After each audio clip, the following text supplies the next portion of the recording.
Sanggar Cerita mempersembahkan Sabda Pandita Ratu.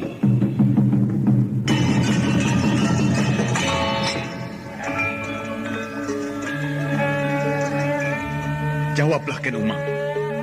Benarkah kau berada di belakang peristiwa ini? Tidak, tuanku. Hamba tidak berada di belakang peristiwa yang baru saja terjadi. Kau tidak berbohong, Ken Umang? Baginda tuanku tidak percaya kepada hamba. Jawab pertanyaanku. Kau tidak berada di belakang peristiwa ini? Tidak. Umang, aku minta jawab dengan kejujuranmu. Janganlah kau menimpakan sebuah kesulitan kepadaku. Jika sampai terjadi sesuatu pada Pangeran Pati, maka semua orang di Singasari akan menuduhku.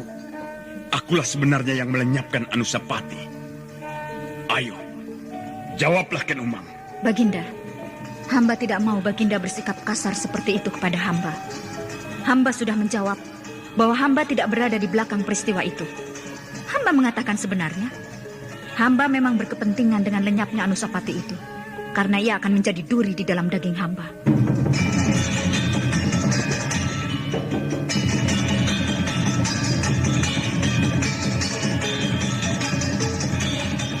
Sabda Pandita Ratu, sebuah kisah penuh dilema, tragedi cinta anak manusia, perebutan tahta, mabuk harta dan duniawi, serta silaunya kehormatan, di mana keangkara murkaan merajalela karena dendam yang membara. Kisah ini berlatar belakang berdirinya Singasari. Ken Arok, dialah pemuda yang merekuk pahit getirnya kehidupan. Namun sebenarnya, dialah yang harus melaksanakan sabda-sabdanya. Perjalanan sengsaranya adalah awal untuk meraih keberhasilan, untuk menuju kejayaannya di saat Singasari berdiri.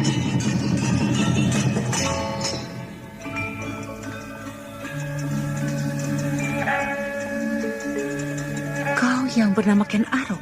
Hamba, Tuan Putri. Hamba yang bernama Ken Arok. Dan kau pimpinan pemberontak itu? Hamba yang memimpin pasukan untuk menyerang Kediri. Karena merindukan lahirnya sebuah tatanan baru.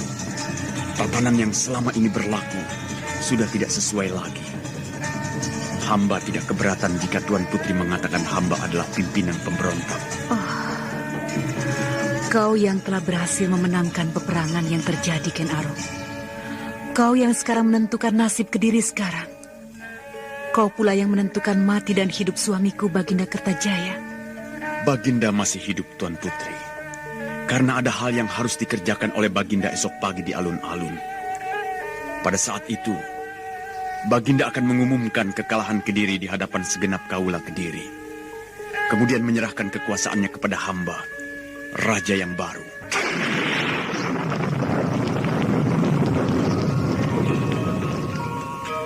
Sabda Pandita Ratu. Naskah ditulis oleh Pondra Swasti Langit, diolah oleh Agung Bahrodi, didukung oleh artis-artis terkemuka Ferry Fadli, Eli Ermawati, M. Abud, Ivone Rose, dan lain-lain. Teknik dan montase Ibing Arifin, dengan sutradara Dian Pertiwi.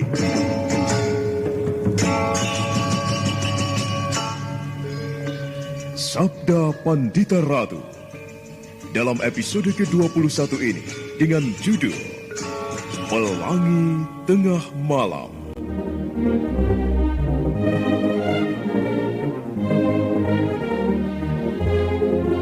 Dalam seri ke-601 ini, dengan para pemain, Billy Burhan sebagai Senopati Panengger, Heri Stiono sebagai Pandewikan, Reni sebagai Woro Prihatin, Kiki sebagai prajurit, Eli Ermawati sebagai Ken Dedes, Wit Hendra sebagai Panembahan Dwipayana, Aris sebagai Lurah Prajurit, Herman sebagai Sais Kereta, dan pengantar cerita, Asdi Suhastra.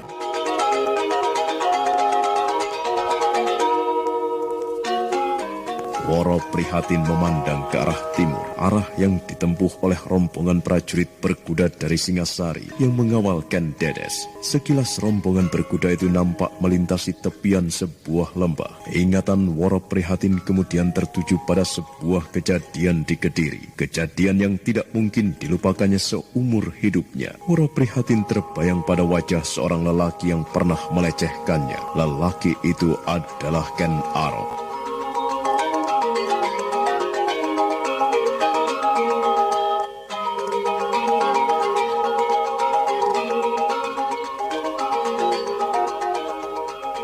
Ayah, Bagaimana? benarkah seperti yang dikatakan oleh Tuan Putri Kendedes itu, bahwa Baginda saat ini sedang sakit hingga istrinya harus pergi ke kaki Gunung Gangsir untuk menghadap Sang Panembahan untuk meminta obat penyembuh, Ayah? Kau percaya dengan cerita itu? Entah. Woro Prihatin, cerita tentang suaminya yang seorang tumenggung itu adalah sesuatu yang hanya dikarang-karang Prihatin. Maka dengan sendirinya, cerita tentang suaminya yang sakit itu pun tentu juga dikarang. Tapi entahlah, apa sebenarnya yang sedang bergolak di Singasari saat ini? Aku tidak tahu.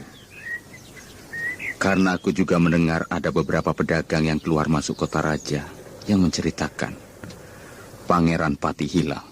Pangeran Pati? Iya. Putra dari Tuan Putri Kendedes itu, Ayah? Iya. Pantas ada mendung di wajahnya. Nampaknya keadaan Singasari tidak lebih baik dari keadaan Kediri yang ditumbangkannya. Sama-sama suram Prihatin. Satu hal lagi, Ayah. Apakah Ayah tidak merasa ada di antara mereka yang mengenali kita? Ada. Dia seorang lurah. Dia mengatakan pernah melihat dan bertemu dengan Ayah. Akan tetapi ia mengalami kesulitan untuk mengingatnya. Kapan dan di mana? Syukurlah, sampai mereka pergi, lurah prajurit itu tidak berhasil mengingat siapa aku sebenarnya. Sebaliknya, Ayah, aku melihat ada seorang prajurit yang gelisah sekali. Agaknya prajurit itu juga mengenali aku. Prajurit itulah yang kemudian menceritakan padaku bahwa perempuan yang mereka kawal itu adalah istri Raja Singasari. Aku sangat yakin prajurit itu mengetahui siapa aku. Namun nampaknya ia menyimpan apa yang diketahuinya itu rapat-rapat di dalam hati, Ayah. Kalau begitu kita perlu meninggalkan tempat ini, Prihatin. Paling tidak untuk beberapa saat lamanya. Aku tidak ingin di mana keberadaanku sekarang ini dibayang-bayangi oleh Ken Arok itu. Bagaimana dengan Senopati itu? Ayah lihat, dia mempunyai perhatian terhadapmu. Seorang prajurit yang gagah, penuh keyakinan diri dalam berbuat maupun bertindak. Tanpa tedeng aling-aling, ia menyatakan keinginannya untuk mengajakku hidup bersama Ayah. Dan aku meminta kepadanya untuk datang di lain waktu. Saat itu aku akan memberikan jawabannya. Bagaimana menurut Ayah? Jika ayahmu ini adalah ayahmu setahun yang lalu, Prihatin, maka ayah mempunyai persyaratan untuk setiap lelaki yang menghendaki anakku. Tetapi keadaan sekarang telah berbeda. Kau sendiri yang menentukan. Ayah akan merestui anakku. Aku tentu mempunyai persyaratan, Ayah. Apakah persyaratan itu, Prihatin? Senopati itu harus mau berdiri berhadapan dengan Singasari. Bukan sebagai hamba, akan tetapi sebagai musuhnya.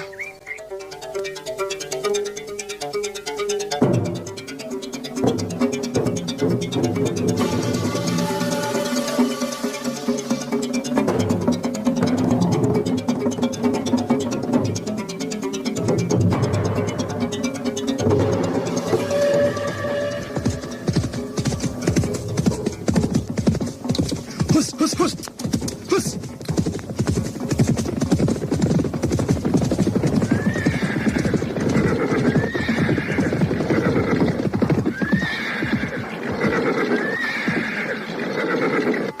Ada apa berhenti?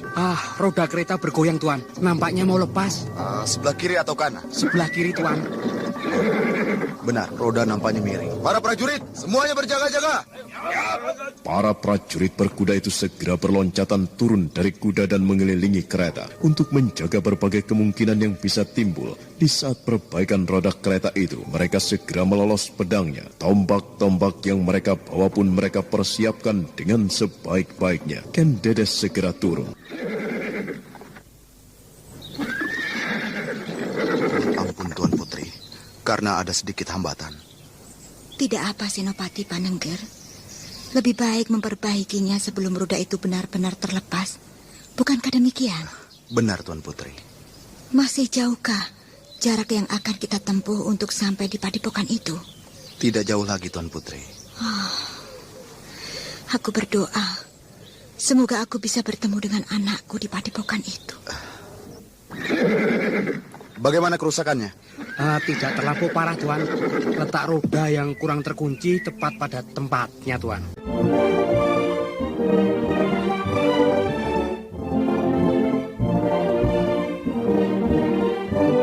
Senopati Panengger yang berdiri di samping prajuritnya yang berpangkat lurah itu menebarkan pandangan matanya. Di sebelah kiri mereka terdapat hutan memanjang ke arah depan yang lebat dengan berbagai jenis pepohonan. Pada saat itulah perhatian Senopati Panengger itu tertuju pada salah seorang prajuritnya yang melamun. Prajurit itu adalah prajurit yang gelisah karena mengenali siapa sebenarnya Woro Prihatin, gadis anak Ki Pandewikan.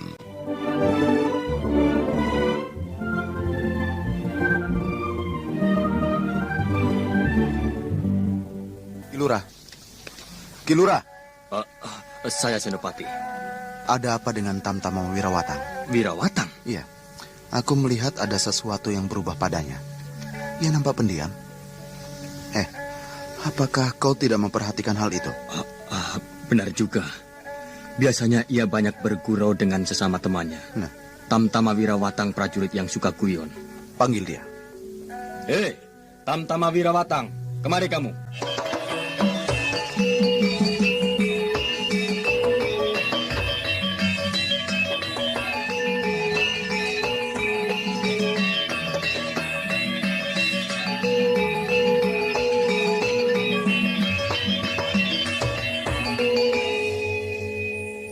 Prajurit yang berpangkat Tamtama bernama Wirawatang itu tidak mendengar panggilan lurah prajurit yang menjadi atasannya. Baru setelah seorang kawannya menyentuhnya dengan gagang tombak, prajurit itu terkejut. Dia bergegas menghadap Senopati Panengger. Ken Dedes yang berdiri tidak jauh dari kereta ikut memperhatikan. Juga beberapa prajurit yang lain yang ingin mengetahui perintah apa yang akan diberikan oleh Senopati Panengger kepadanya.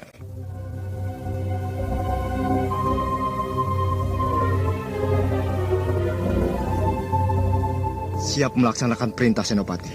Aku tidak akan memberikan perintah kepadamu. Akan tetapi aku ingin bertanya sesuatu kepadamu. Tentang apa Senopati? Sikapmu nampak lain. Kau kelihatan murung. Kau sedang menghadapi masalah apa? Kau keberatan menjawab? Tidak Senopati. Setelah aku pertimbangkan, sebaiknya aku melaporkan sesuatu yang aku ketahui kepada Senopati. Tentang apa? Tentang gadis anak Kiai Pandewikan. Apa yang akan kau katakan tentang dirinya? Aku merasa seperti pernah melihat gadis itu Senopati. Di mana? Di Kediri. Apa anehnya? Mungkin prajurit lain bisa mengatakan telah bertemu pula dengan gadis itu di tempat yang lain lagi. Benarkah kau merasa pernah bertemu dengan Woro Prihatin itu? Benar. Di Kediri? Iya. Aneh. Aku merasa seperti pernah melihat ayahnya, tetapi aku mengalami kesulitan untuk mengingat siapa sebenarnya Ki Pandewikan itu. Barangkali jika kau menyebut siapa anaknya, mungkin aku bisa mengingat siapa ayahnya.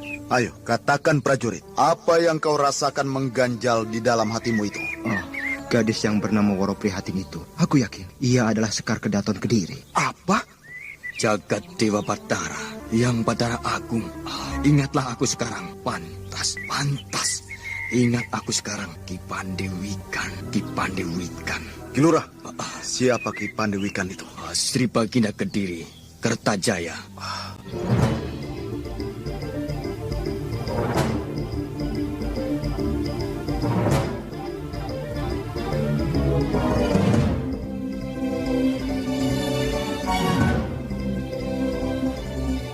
Sedemikian terperanjatnya bukan alang kepalang Senopati Panengger mendapat jawaban dari lurah prajurit itu. Hingga untuk beberapa saat lamanya Senopati Panengger bengong terlongong-longong. Bukan hanya Senopati Panengger saja yang terkejut, demikian juga dengan Ken Dedes dan bahkan juga semua prajurit yang ada. Sehingga mereka kemudian melangkah mendekat untuk mengetahui lebih lanjut apa yang terjadi. Ki Lurah, Hamba Tuan Putri. benarkah apa yang kau ceritakan, Ki Lurah? Benarkah Ki Pandewikan yang telah memberi kesempatan kepada kita semuanya untuk berteduh itu adalah Raja Kediri, Sri Baginda Kertajaya? Benar Tuan Putri. Kau merasa yakin? Hamba yakin Tuan Putri. Sebenarnya lah hamba sedang berusaha mengingat-ingat karena hamba merasa pernah melihat orang itu. Hamba yakin Tuan Putri. Ki Pandewikan itu adalah Baginda Kertajaya.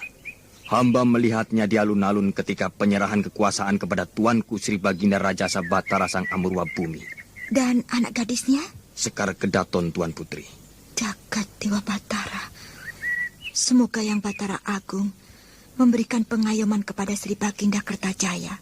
Pesona itu masih juga menggerataki semua orang. Senopati Panengger tetap berdiri di tempatnya, tidak tahu apa yang harus dilakukannya. Apalagi manakala mengenang atas apa yang telah diutarakannya terhadap Woro Prihatin, yang ternyata adalah Sekar Kedaton Kediri. Suasana menjadi hening. Para prajurit sibuk dengan percakapan hatinya yang menggemuruh.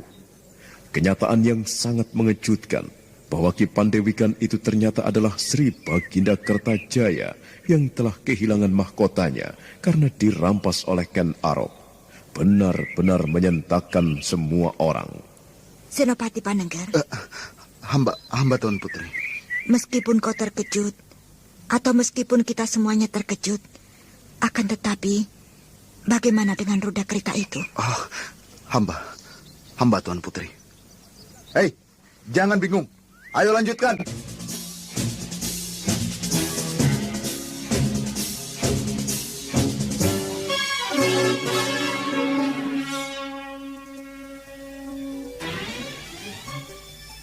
Sang waktu terus bergerak, merambat memanjat arah ke depan, hingga kemudian pada saat matahari telah sedikit melewati puncaknya, maka rombongan prajurit yang mengawal Ken Dedes itu telah sampai di padepokan Dandang Kandaga. Rombongan itu terkejut ketika jauh sebelum memasuki padepokan, beberapa orang cantrik telah menyongsong kedatangan mereka. Para prajurit itu merasa aneh dan janggal karena kedatangan mereka seolah-olah telah diketahui sebelumnya. Di pendopo padepokan, Ken Dedes diterima secara pribadi oleh sang panembahan.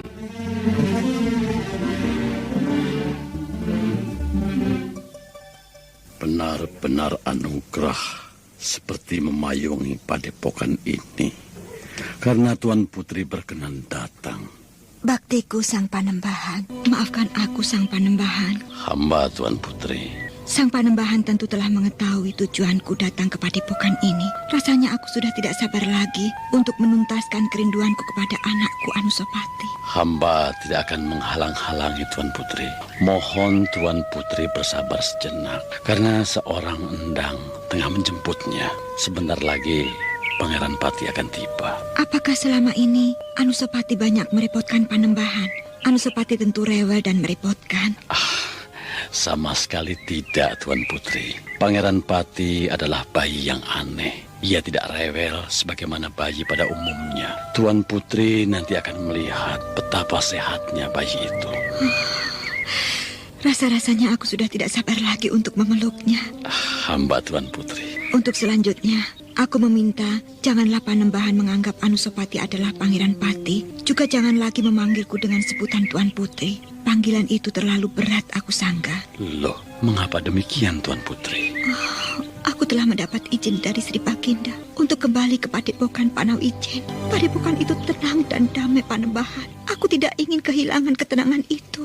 Aku juga tak hendak membiarkan Anusapati berada di Singasari dan setiap saat dibayangi oleh bahaya karena ketamakan. Biarlah Anusapati kehilangan haknya. Aku tidak merasa keberatan, Panembahan.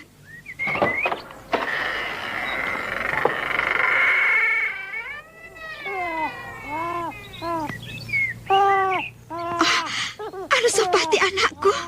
Anusapati. Anusapati anakku, Ger.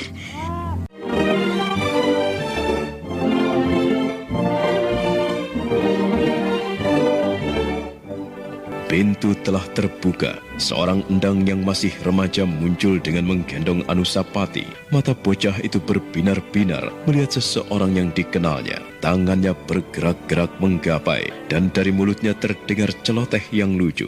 Ken Dedes segera bangkit dan menyongsongnya. Ken Dedes menggigit bibir untuk menahan tangisnya yang nyaris meledak. Anusapati diterimanya dan dipeluknya dengan erat lekat. Sang Panembahan segera melangkah keluar untuk memberi kesempatan kepada Ken Dedes menyusui bayinya.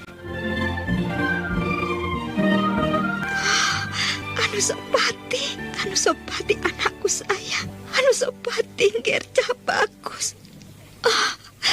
Ibumu tidak akan membiarkan malapetaka menimpamu, Anusapati. Anusapati. Demikianlah, Ken Dedes menumpahkan segenap kerinduannya. Sesak di dadanya serasa mengalir deras, ditumpahkannya hingga habis tidak bersisa. Sementara di luar pendopo, para cantrik sibuk mengeluarkan berbagai jenis hidangan dan buah-buahan. Di dalam hati para prajurit itu terheran-heran, karena seolah-olah hidangan itu dipersiapkan memang untuk menjamu mereka. Mereka tidak habis mengerti bagaimana padepokan itu bisa mengetahui bakal kedatangan tamu. Sang Panembahan kemudian juga ikut sibuk membagi perintah kepada para cantrik dan putut jejanggan untuk menyiapkan tempat beristirahat bagi para prajurit di bangunan-bangunan gubuk yang tersebar di padepokan.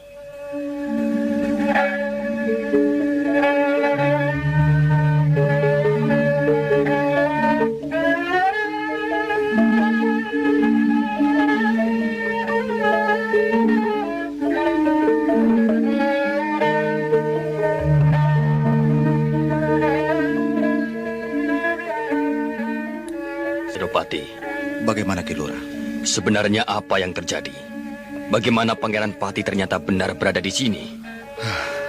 Kita ini hanya prajurit, Ki Lurah. Kita terlampau kecil untuk ikut dalam permainan yang terjadi di dalam istana.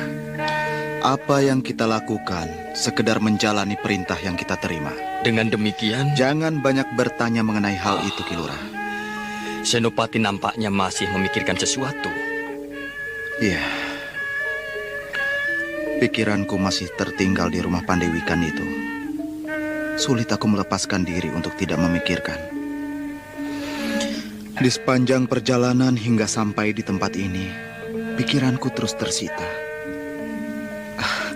Seperti bermimpi. Sulit aku percaya bahwa Ki Pandewikan itu adalah Sri Baginda Kertajaya yang telah lengser ke Prabon. Dan anak gadisnya yang bernama Woro Prihatin adalah Sekar Kedaton. Woro Prihatin, sebuah nama yang mewakili keadaan yang sebenarnya dari Baginda Kertajaya dan Sekar Kedaton yang sedang prihatin. Sri Baginda kehilangan mahkotanya. Tentu itu suatu hal yang berat. Demikian juga dengan Sekar Kedaton, yang bermula sudah terbiasa hidup di dalam istana, sekarang hidup sebagai kaula biasa. Tentu sangat mengejutkan jiwanya. Belum lagi ibunya yang telah mangkat. Bukankah candi kecil yang dibangun di sebelah rumah itu adalah untuk menandai di tempat itu dimakamkan permaisuri? Benar, Senopati. Lalu apa yang harus kulakukan, Ki Lurah? Apa yang harus aku perbuat? Aku tiba-tiba merasa gege mongso. Aku tiba-tiba merasa seperti berkeinginan memetik bintang yang gemerlapan di langit, atau mengharapkan munculnya pelangi di tengah malam. Andai aku tahu Woro Prihatin adalah Tuan Putri Sekar Kedaton Kediri, tentu aku tidak berani melakukannya, Ki Lurah. Apakah penyebabnya Senopati tiba-tiba berubah pikiran? Terlampau deksuro jika aku berkeinginan memperistri Sekar Kedaton, Ki Lurah. Gadis itu sekarang bukan Sekar Kedaton lagi. Bahkan Baginda Kertajaya itu pun sekarang bukan seorang raja lagi. Yang menjadi raja sekarang Tuanku Sri Baginda Raja Sabatara Sang Amurwa Bumi. Bukan Sri Baginda Kertajaya. Bahkan pusat pemerintahan sekarang bukan lagi di Kediri, akan tetapi Singosari. Lalu bagaimana? Cobalah Senopati bertanya ke dalam hati Senopati sendiri. Hambatan apakah sebenarnya yang Senopati bakal hadapi jika berkeinginan untuk memiliki Woro Prihatin itu? Bukankah beliau sekarang telah menjadi kawulo biasa, bukan lagi seorang Sekar Kedaton? Lalu apakah aku harus membutakan mataku atas kenyataan bahwa Woro Prihatin itu adalah Sekar Kedaton? Tidak perlu membutakan mata, Senopati. Gadis itu sekarang bukan Sekar Kedaton. Yang menjadi persoalan adalah justru bagaimana sikapnya terhadap Senopati. Sebagaimana layaknya seorang gadis menghadapi pinangan seorang lelaki, ia hanya dihadapkan dua pilihan, yaitu menerima dan menolak. Senopati tidak perlu memikirkan kedudukannya yang pernah menjadi Sekar Kedaton lagi. Ia bukan Sekar Kedaton, bahkan ayahnya pun bukan seorang raja.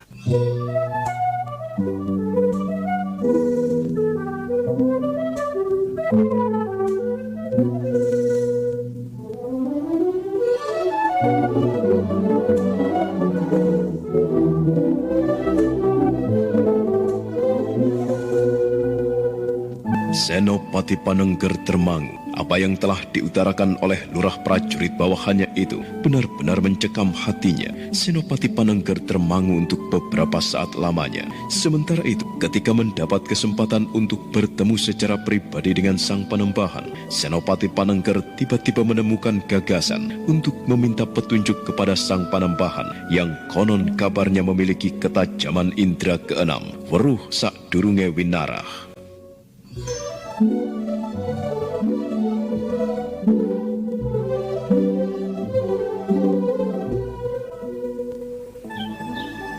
Sang Panembahan. Bagaimana anak Mas Senopati Panengger? Mumpung aku berada di padepokan ini, rasanya merupakan sebuah kerugian jika aku tidak memanfaatkannya untuk meminta petunjuk kepada Sang Panembahan. Tentang apa, anak Mas?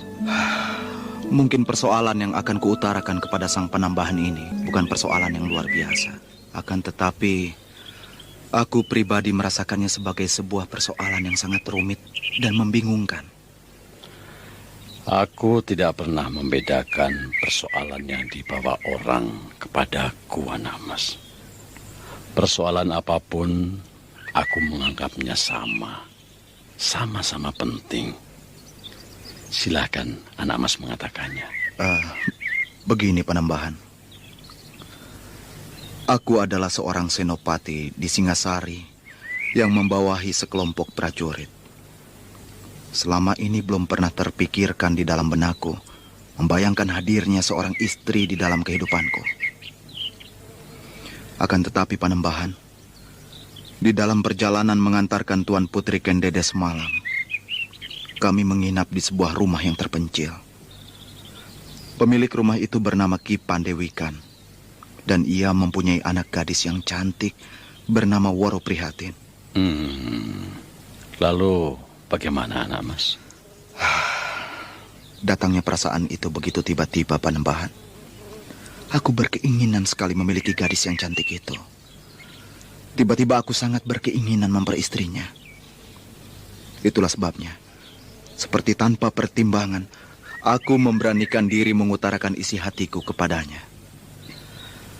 Gadis bernama Woro Prihatin itu tidak memberikan jawaban, Panembahan. Ia meminta waktu untuk memikirkannya. Aku sudah terlanjur membangun angan-angan. Namun sekarang, tiba-tiba aku merasa seperti sedang mengangankan datangnya pelangi di tengah malam. Aku merasa berangan memetik bulan di langit atau menggapai bintang-bintang. Sesuatu yang mustahil, Panembahan. Sesuatu yang tidak mungkin. Mengapa anak Mas berpikir demikian? Karena aku menemukan sebuah kenyataan yang sangat mengejutkan. Seorang prajurit bawahanku berhasil mengingat bahwa gadis bernama Woro Prihatin itu adalah Sekar Kedaton Kediri. Sedangkan ayahnya, Kiai Pandewikan, dengan sendirinya adalah Sri Baginda Kertajaya. Itulah, Panembahan, hal yang membuatku bingung. Mohon agar Sang Panembahan berkenan memberikan petunjuk, nasihat kepadaku atas apa yang sebaiknya aku lakukan.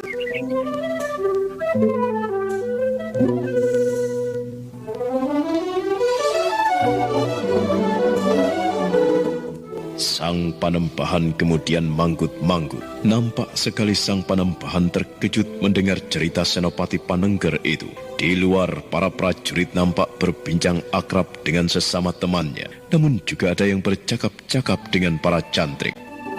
Saudara pendengar, untuk mengetahui jawabannya, ikutilah kelanjutan kisah ini dalam seri berikutnya. Sampai jumpa.